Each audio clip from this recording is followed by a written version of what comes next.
Alright, yes, good afternoon. Meron tayong gagawin dito. Gawa na rin ito ng iba. Ayan, so ito, basic set to. So, anong nangyari dito? Yan. Alam nyo kung bakit nagkaganyan? Too much pressure. Tapos, overheat. Kita nyo, hindi ngumanga yung piston. Kasi sa ganitong settings, naka-dome ka, tapos napakaliit ng chamber mo. Ang mangyayari dyan, kahit itama mo ng 10 beses yung AFR mo, masisira at masisira to. Dahil sa high temperature. Alam niyo naman pagka naka-dome, mataas ang kompresyon, at saka mataas din ang operating temperature niya. Yan ang mangyayari. So bali sira na yan. So, hindi na natin kakabit yan kasi ayoko nung babalik sa stock. So, lalakihan pa natin. Dapat ganyan. Ayan, so bali out na yan. Ang gagawin nating set, gagawin natin 200cc to. Gagawin natin 66. Tapos mag-head na tayo. Ayan. Lakihan pa natin pag nasira. Ganun lang yun. Walang iyakan.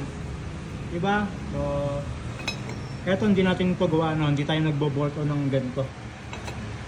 Bawal yan. So, i-prepare na natin yung mga parts na gagamitin, then paandarin na natin ito.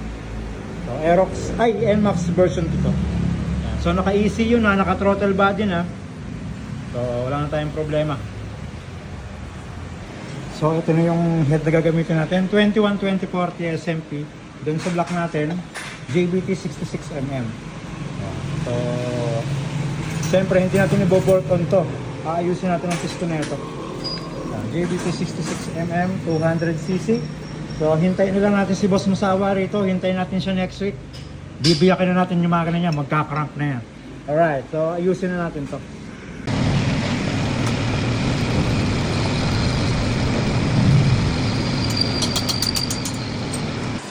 Yan, okay na. Na-iayos natin yung piston. So, ina-assemble na yung head. So, susukatin muna natin to bago natin ikabit. Pagka kulang, tabas pa tayo ng konti. Pero pagka sumakto na sa target natin CR, okay na to. So, eto medyo kabisado ko naman na to. Alam ko na kung gano'ng kalalim na itatapos ko. Yan, so bali check na natin. Then, kabit na natin sa makina. So yun, okay na. So, nai-test na natin lahat. Naka-valve clearance na.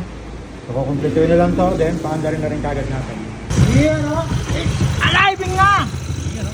It's silently.